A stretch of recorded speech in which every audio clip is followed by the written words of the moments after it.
All right, hello everyone. It's another episode of Wisdom Loop. It's an honor to have you guys with us. My apologies again. Facebook plays games with us. We couldn't get the landscape mode working again, even after the update, so I had to reset the whole set here, and unfortunately we cannot have our Instagram audience with us today. My sincere apologies. Like I said, today we have our 6th episode of Wisdom Loop, which is the 2nd episode in a series of discussing Malcolm Gladwell. Today we will discuss his first book, The Tipping Point. First thing first, Senator John McCain of Arizona passed away yesterday. Obviously, our thoughts and prayers go out to his wonderful family. Hardik, welcome.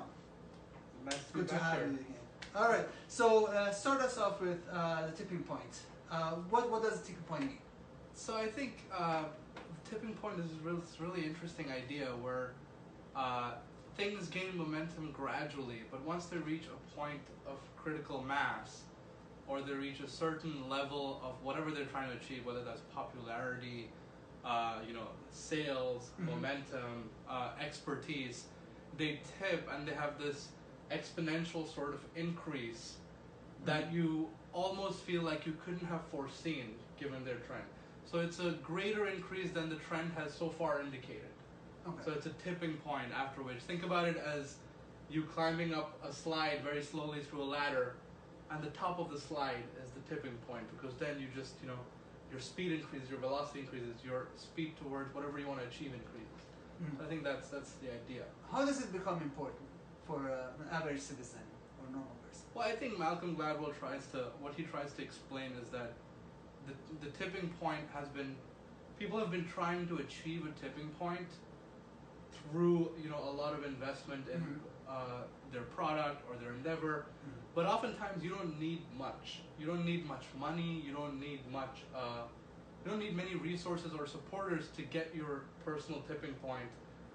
You can engineer it by understanding how it happens and understanding the different factors that drive a tipping point. So he tries to break down how do you get to that tipping point with the least resources, and he gives many examples in this book, and we'll touch upon some of them.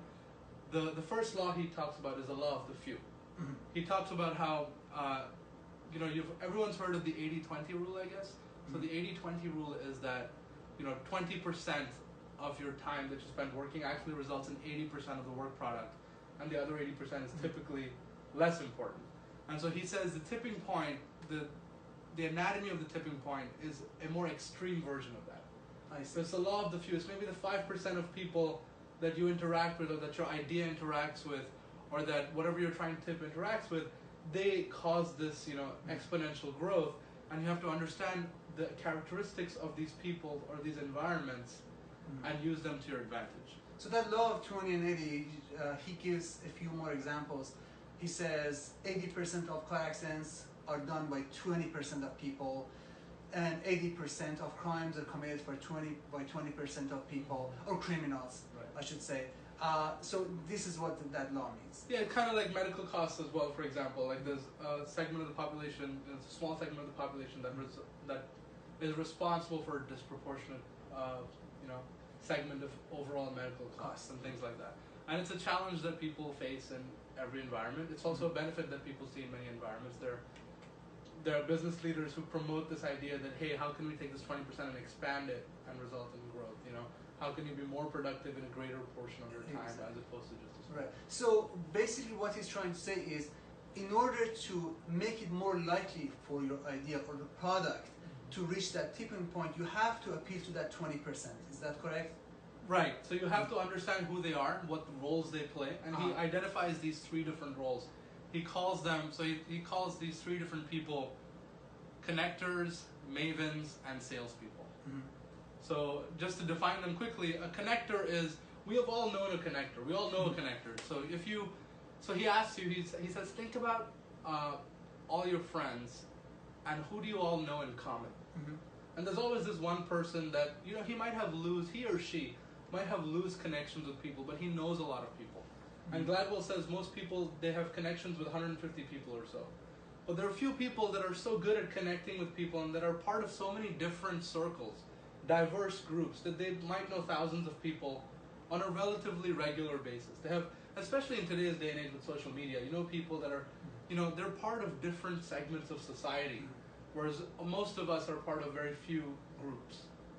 And so those are the connectors. And you can obviously see why it's important, because a connector that likes your idea or that likes something will expose it to many people. They might not go marketing for you, but other people will be exposed to your ideas through them. One example he gives is about this nurse that tries to encourage women of African descent. I'm not sure if it's in America or in Africa to get mammograms, and then people are resistant to it for cultural reasons. And he encourages the hairstylist to talk to every client about that and the importance of it. And then he uses that, I think, the same idea of connectivity, because the hairstylist has a lot of connections because of what she does, and then helps the nurse to spread the word. Yeah, I think that actually brings me to, it's a great segue into the second kind of person. The hairstylist example, just to highlight what Shaheen said, was his whole idea, Gladwell's idea behind that was, how can we bridge this uncomfortable gap of telling women to get mammograms? And then the idea was, the nurse said, people trust their hairstylist, they build a relationship, a personal relationship with the hairstylist, and perhaps the hairstylist can get through to them. And that brings us to the second kind of person, which are called mavens. So mavens are experts in one kind of product. And Gladwell has this example of a man who collects soap. So he knows everything about soap. Or, you know, you might have a friend who knows about investments, or you might have someone who knows about one aspect that they're obsessed with, and you know that if you need any advice on this particular aspect, they're the person to go to. So the hairstylist has this component of being a maven on personal things. So you can discuss something as sensitive as a mammogram perhaps with your hairstylist. So they're obviously not an expert in mammograms, but they have that connection. They have the connection, they have the type of connection that allows them to give you advice on this particular thing. Do they fall under the mavens category, or mavens are different? I mean, the more I read the book, and Gladwell doesn't say this explicitly, but the more I read the book, I think the best kind of connectors are also people who have some aspects of mavens, and then the third kind is salesperson. So they have some aspects of a maven, but they also have some aspects for a salesperson, because you don't want a connector who can't sell their idea, right?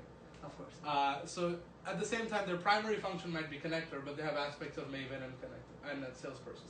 Similarly, if someone's a maven and they're a recluse and they're just by themselves like a hermit, they're not much use to you. Of course. Yeah. But so they have to be primarily a maven, but have aspects of, you know, maybe knowing other connectors, or you know, having a blog maybe where they talk about this. Of course. Yeah. And in today's world, you know, if you have someone who's obsessed about something, they probably have a blog. Right. He reaches out to this niche community that might be focused on, let's say, soap, different kinds of soap. And so you know that if you have a new kind of soap, this person will reach out to the people who care. Exactly. So what about the stickiness factor that he talks about? I think so. He talks about how, you know, this is all good and well. Like, you could be well connected with mavens, connectors, and salespeople, but the message you come out with has to stick in people's mind. You know, just like we've all caught ourselves singing along to an ad jingle that was really annoying, and you're like, why is this stuck in my head? Why am I singing this song that I don't even like, that I was annoyed by, but it's somehow stuck in my head? And so he talks about the psychology of stickiness and how some ideas stick. Yeah. If you pay attention to certain advertisements you watch on TV, they really emphasize or pay attention to the stickiness. This is famous Quiznos. Now, I don't think there's a problem in me naming that, but Quiznos has an advertisement with a weird, bizarre-looking animal. It looks like a rat. Look it up. It's so strange that it sticks with you. Even though Quiznos discontinued that ad, like I think more than a decade ago, people will still go to YouTube and watch it. Check it out. I might post a link under the video. The point is that stickiness is something that you have to pay attention to if you're interested in having people talk about your idea or your product. You cannot have just a good product that looks appealing to you or functional to you. You also have to, in your advertisement, pay attention to something that would stick with people. A cute pet, or kids, or something so strange that people can't stop talking about. I think Gladwell, actually, in my view, doesn't do the best job of describing what stickiness is. But there are other authors that talk about this in their books. There's this book by James Surowiecki called Wisdom of Crowds, and he talks about how the value proposition of the idea really matters. So tipping point tries to tell you that you can make any idea tip, but I think how good the idea is obviously matters, and that's where the stickiness comes in. For example, if I tell you you can save $100, that's something that might stick with you because you're like, wow, that's amazing, whereas if I tell you like you're not going to save any money, but this is cool, it might stick, but not as heavily. And you can see that with the way the iPad or the iPod, initially was marketed.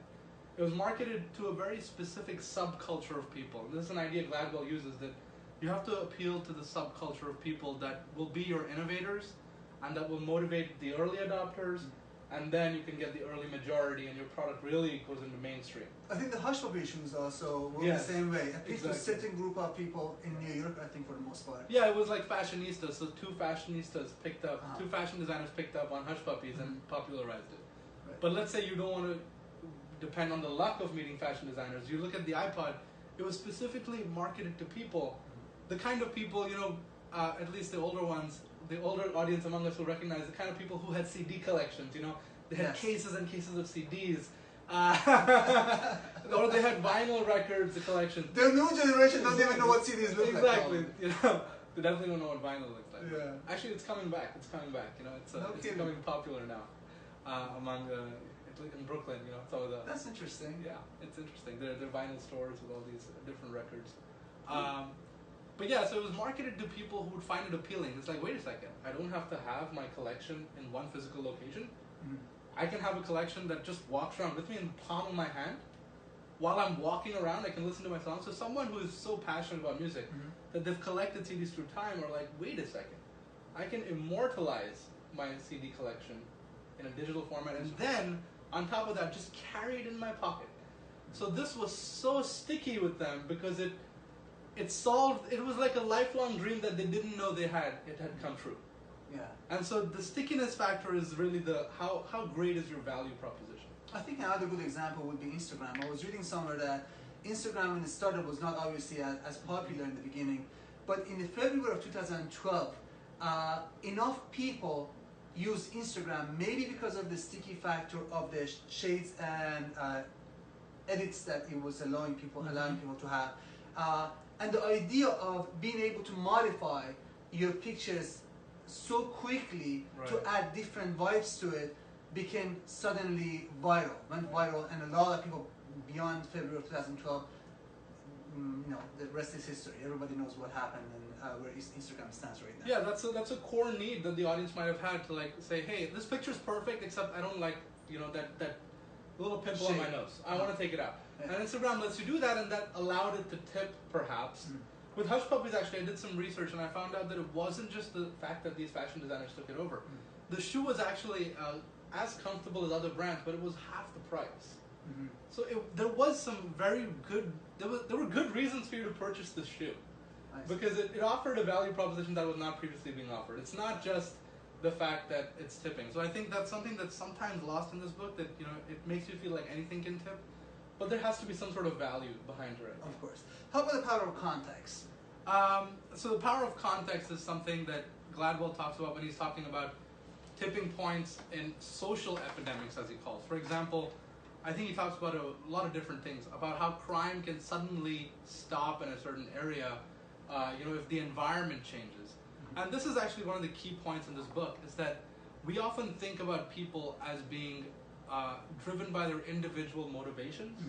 But what Gladwell tries to argue is that, yes, they are driven by their individual motivations and their individual philosophies, but in an environment where context is important, where the neighborhood is unsafe, for example, or you're growing up in an area where you're getting signals that everybody is poor or underprivileged, the context of that environment can really shape how you behave.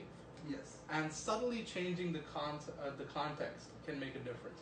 For example, he talked about this, the crime wave in New York, and how in the 90s. In the 90s, and there've been, I think Joseph Levitt in his book Freakonomics has talked about how it was the abortion rates. People have always speculated on what caused it, and Gladwell's assertion is that what really caused it was a subtle change in the context.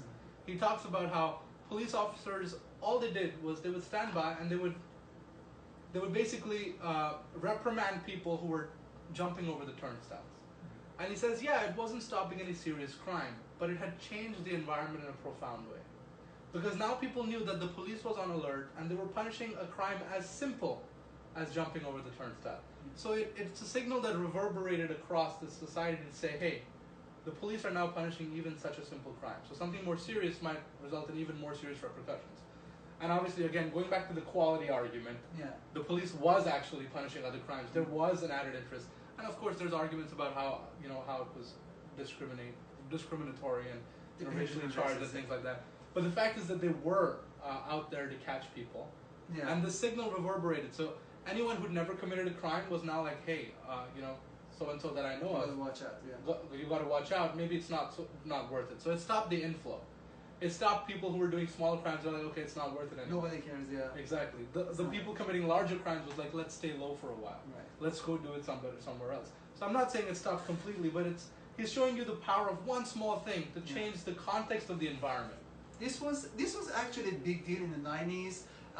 Maybe I should add to that study that was is famous as broken window policy. They did a massive study, and they noticed in neighborhoods that windows were broken, graffitis were all over the place.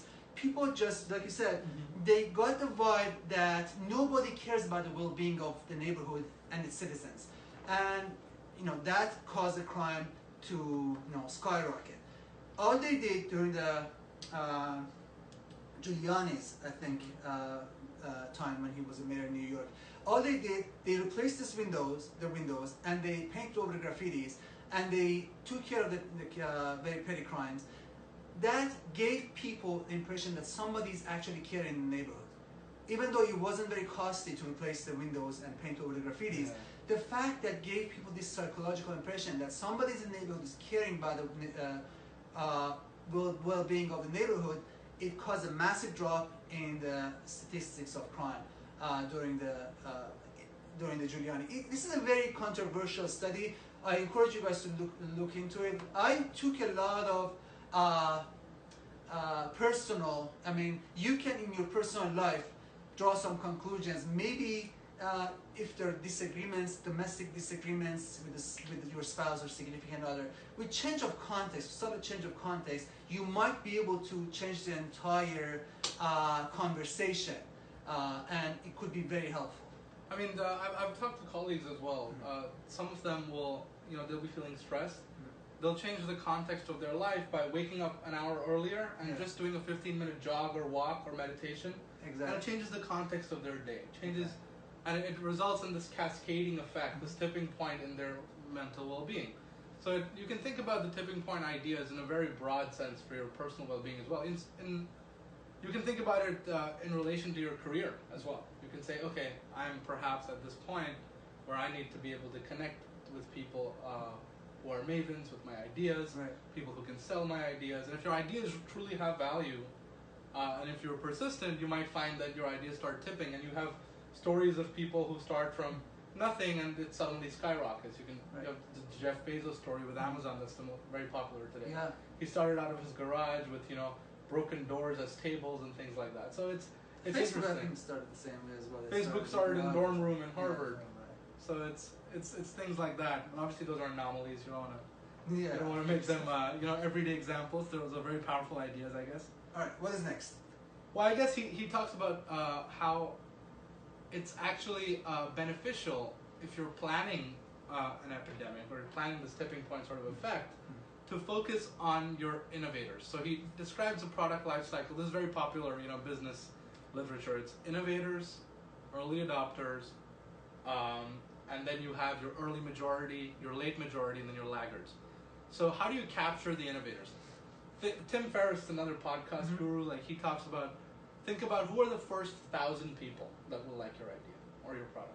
Just the first 1,000.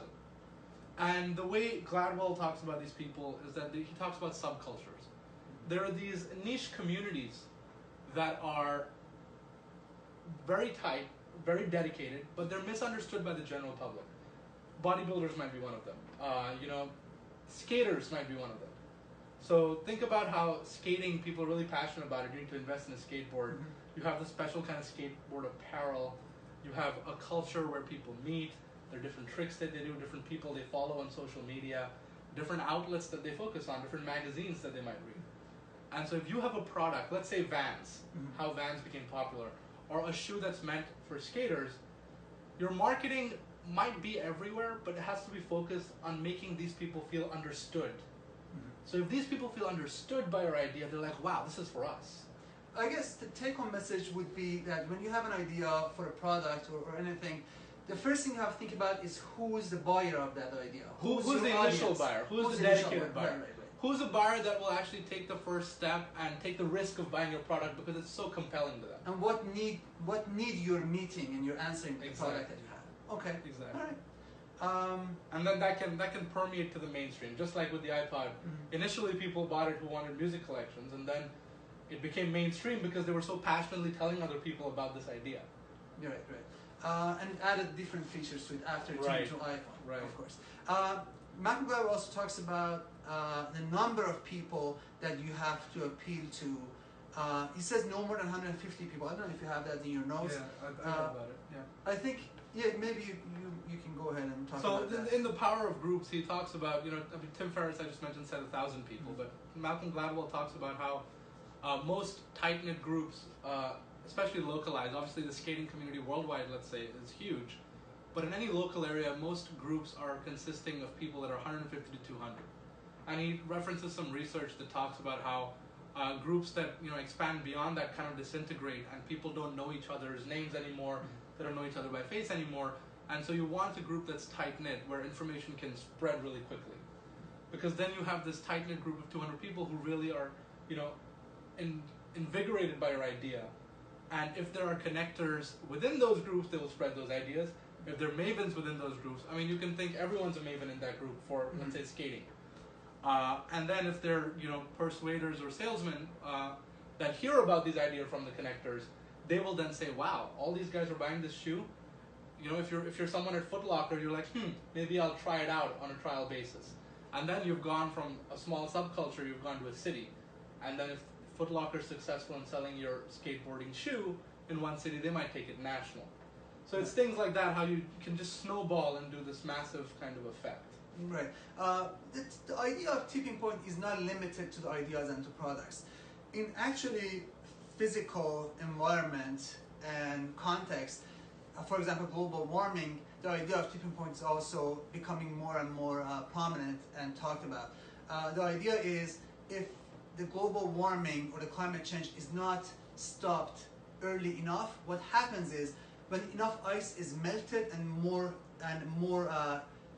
ground or water is exposed, what they do is they trap heat in addition to the carbon dioxide in the atmosphere. The trapping of the heat causes the normal average temperature that we always had in 4 seasons becomes impossible, and cooling of the earth becomes impossible. And what scientists are trying to urge politicians to do is do something about climate change before it's too late, before a lot of ice is melted and enough land is exposed that you cannot stop the trapping of the heat in the earth.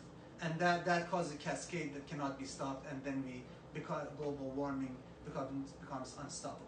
And there's an effect that a lot of people have experienced in their life with student loans, for example. So if your student loan interest rate is 6%, and you're only paying 4% in interest, that 2% that you miss will go back as part of your principal, and it'll increase your dollar interest every month. So soon enough, instead of being able to pay the 4%, you're now paying 3%, and it's getting worse and worse. It's a cascade. It's like you're in a ship where there's one hole, and so you take a bucket and you start putting out the water, and you're doing fine for a while, but that hole expands a little bit, and soon enough, there's 2 buckets of water coming in every second, and you're only throwing out 1. And so you're gradually sinking, and so it's this cascading effect. And it comes to the point that you cannot stop it anymore. Exactly. When the volume of water in your ship is enough to take you down, you can't stop it. It was a very interesting discussion. When I read this book, I think a few years ago, it was very interesting for me how every individual that is interested in doing anything new, any innovation could take advantage of the suggestions that Malcolm Gladwell offers. And I highly suggest actually reading the book, because in addition to good ideas, interesting ideas that he puts out in his book, his prose is beautiful. The power of storytelling that Malcolm Gladwell has is so appealing to me. And he's a very good writer. Yeah, he's a very good writer, in addition to the research that he puts into his books and the ideas that he presents that are, for the most part, very novel. Anything else we need to add?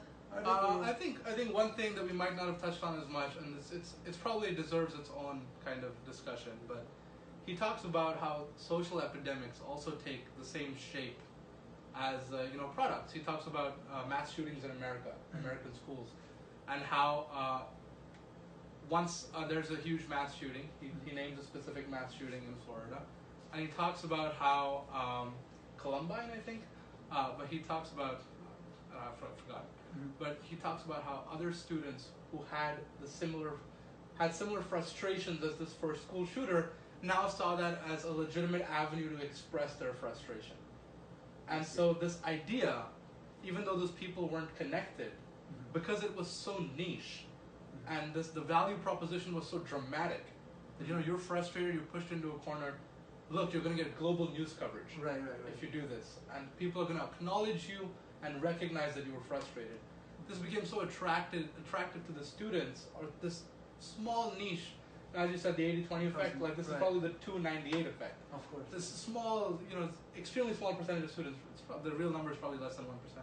But these students were so attracted by this idea that they started mimicking this shooting pattern. Especially because they're in the age that they become very much more influenced by their peers than adults, yeah. Right. He talks about how smoking companies, for example, or cigarette companies, I shouldn't call them smoking companies, how cigarette companies market to teenagers because they're more susceptible to this effect. Of course, yeah. And he talks about how there was teenage suicides in Micronesia, which I won't get into, but scientific research has proven Micronesia.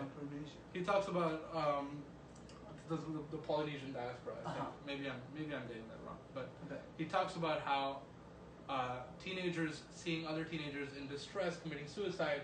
Again, it's the same kind of dynamic where they see that as a legitimate way to express their frustration with their lives, and it's caused this epidemic. In fact, somebody pay attention to. Yeah, it's even in adults as well. Like if you read about suicides in the newspaper and you kind of relate to the person who committed suicide, you become more likely to commit suicide than you were before, if you are in that depressed state already. And that's why newspapers have consciously held back coverage of suicides, even though Makes sense, yeah. Because they understand that they can contribute to this cascade. Have a cascade. Yeah. Okay. All right. Perfect. I hope you guys enjoyed this episode.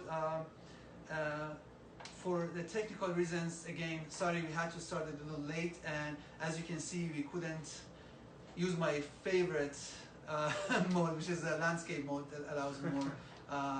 When I edit the video later, it makes things much easier. So I don't know. We were debating about going away from live because we've been having this issue with live videos on Facebook. It's a possibility that we just do away with live and start recording and posting it later. We are still discussing it. We'll see how it goes. But please share your feedback. If you have any specific topic that you want to be discussed, please message me, message Hardik, or comment. And if you have any questions, we would love to answer your questions. Even if there's nothing else to talk about, we can. Yeah, that's it. Yeah. Thank you very much, Hardik. It was wonderful. Thank you guys for watching. See you guys next time.